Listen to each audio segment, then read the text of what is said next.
Desde que passamos de meros nômades a grandes civilizações que conhecemos hoje, nos aglomerando e criando as primeiras cidades e nações. Desde então, existem líderes, reis e políticos que comandam seus povos com mãos de ferro. Eu sou o Jambrão e no vídeo de hoje vamos conhecer quem realmente é Vladimir Putin e a sua trajetória até se tornar um dos maiores ditadores da atualidade.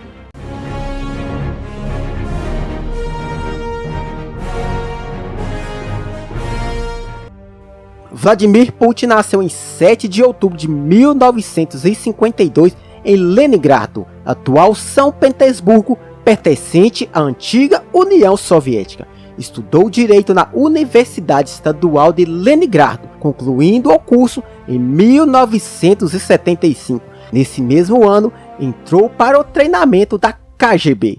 A KGB foi a polícia secreta da União Soviética. Foi criada em 1954, após a Segunda Guerra Mundial. O órgão ligado ao Partido Comunista, sendo um dos mais temidos e eficientes serviços secretos e de espionagem de todo o mundo. Pouquíssimos eram os capazes de passar nesses testes e entrar para o serviço secreto. E um deles foi Vladimir Putin, passando por um duro treinamento físico e psicológico. O recrutamento buscava pessoas extremamente inteligentes e descontentes com seus serviços e visão política de seu país. Aprendiam técnicas militares como as artes marciais, construção de bombas, uso de armamentos, técnicas de assassinato, a dominar outras línguas, eliminando completamente o sotaque, além de se vestir e agir conforme os costumes de seus inimigos.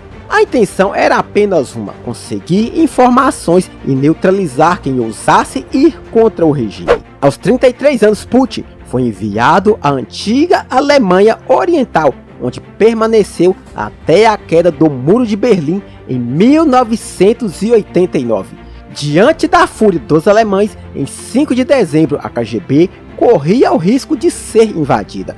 Os guardas armados estavam dispostos a disparar, mas Putin impediu o ataque surpreendentemente de maneira pacífica e educada. Com seu alemão fluente, acalmou os ânimos exaltados. Nos dias seguintes, Putin e seus colegas queimaram diversos documentos relacionados à KGB em território alemão, e os demais foram mandados para Moscou. Após isso, retornou à sua cidade natal. Ao regressar, Putin foi convidado a ocupar o cargo de vice-diretor adjunto de Relações Internacionais da universidade local e, posteriormente, em 1990, foi nomeado assessor do presidente do Conselho Municipal de Leningrado. Em 1991, após o golpe de Estado contra o presidente Mikhail Gorbachev, Putin deixou a KGB, mas continuou fazendo parte do Partido Comunista.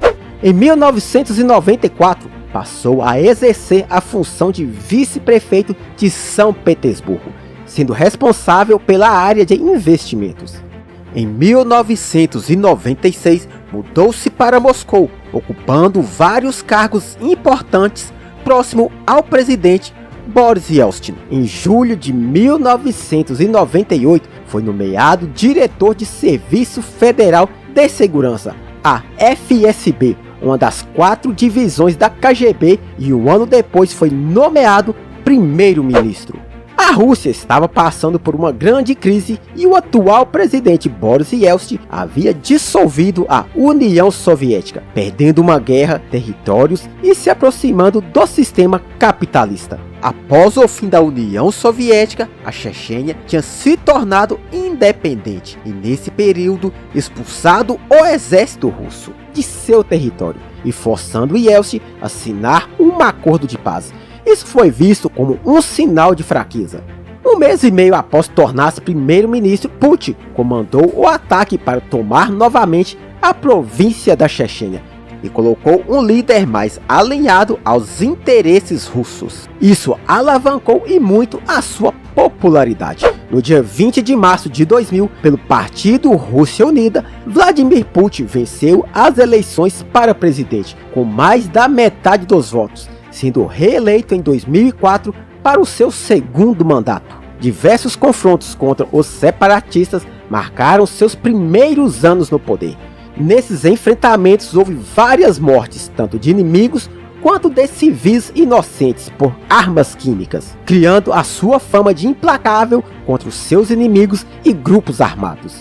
No final de 2007 não poderia mais se reeleger e indicou como seu sucessor seu primeiro-ministro, Dmitry Medvedev, que iniciou seu mandato em 2008 e nomeou Putin novamente ao cargo de primeiro-ministro. Em 2012, Vladimir Putin retornou ao poder e a partir daqui Putin começaria a sua estratégia de se manter no poder e reviver o antigo auge da extinta União Soviética. As eleições de 2012 ficaram marcadas por suspeitas de fraudes e violência. Vários opositores foram presos, agredidos e até mortos. Com o passar do tempo, a opressão só aumentou. Em 2014, a região da Crimeia, província da Ucrânia, foi anexada à Rússia. Todo esse conflito começou quando a Ucrânia foi convidada a fazer parte do bloco da União Europeia. O que seria uma conquista para a sua população não foi bem vista pelo seu então presidente Viktor Fedorovich, que era claramente pró-Rússia e aliado a Vladimir Putin. A sua recusa a adentrar o novo bloco gerou 93 dias de intensos protestos populares e a retirada de Fedorovich da presidência. Isso gerou um grande conflito interno entre a parcela da população pró-Rússia e a parcela pró-União Europeia. No início de 2014 foi criado um referendo e através de votação popular de mais de 96% da população, a Crimeia queria ser independente da Ucrânia. E semanas depois, essa população foi favorável à inclusão da Crimeia à Rússia. Esse fato levou ao rompimento de relações entre os dois países, além da Rússia sofrer várias sanções econômicas e ser banida do G8, o grupo dos países mais ricos e influentes do mundo. Fatos apontavam o surgimento de um regime ditatorial. 25% dos quadros do governo eram ocupados por ex-agentes da KGB e, ao mesmo tempo, baixou impostos, aumentou salários e criou benefícios sociais, diminuindo a pobreza do país e aumentando o seu PIB. Porém, escândalos de corrupção e autoritarismo vinham à tona. Em votação no Congresso, ainda sob o comando do presidente Dmitry Medvedev, mudou a duração do mandato presidencial de 4 para 6 anos. Em 2020, quebraria novamente a democracia, sob votações questionáveis, onde através de votação popular de mais de 80%, lhe deu poder e a possibilidade de se manter na presidência até 2036. Seus opositores eram considerados inimigos e traidores.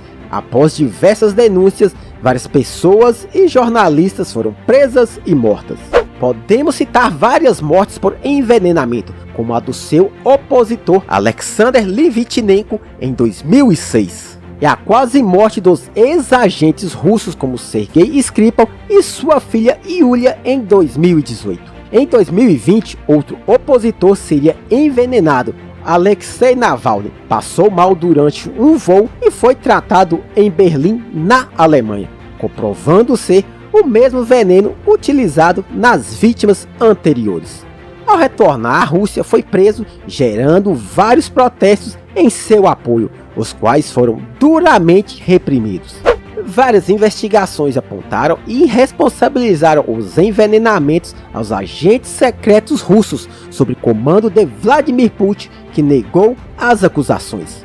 Isso acarretou em ainda mais sanções econômicas ao regime. Vladimir Putin nunca engoliu muito a dissolução da antiga União Soviética e a entrada de diversos países aliados à OTAN, Organização do Tratado do Atlântico Norte. Em 2022, as tensões aumentaram novamente com o seu vizinho Ucrânia, que pretendia entrar para a OTAN. No exato momento em que esse vídeo está sendo editado, A Ucrânia está sendo invadida por tropas russas que alega estar fazendo isso para libertar o país de líderes tiranos. Mas na verdade isso é apenas um pretexto usado para tomar a região e manter o seu campo de influência que vem sendo diminuído desde o fim da União Soviética. Além do medo de se ver cercado e vigiado pelos países membros da OTAN. Vladimir também alega que diversos outros países quebraram um acordo firmado e entraram para a OTAN, como Polônia, Letônia, Estônia, dentre outros países antes sob sua influência. A Ucrânia é o segundo maior país da Europa, perdendo apenas em extensão territorial para a própria Rússia, possuindo um solo extremamente fértil, possuindo diversos recursos naturais e sendo um ponto estratégico na região. A guerra é um lugar onde jovens que não se conhecem e não se odeiam se matam entre si, por decisão de velhos que se conhecem, se odeiam, mas não se matam. Com essa frase escrita por Eric Hartmann, vamos ficando por aqui. E não se esqueça de compartilhar o vídeo com os amigos, inscrever-se no canal, ativar o sininho e deixar aqui nos comentários qual tema você gostaria de ver em um vídeo aqui no canal. E como de costume, nos vemos semana que vem.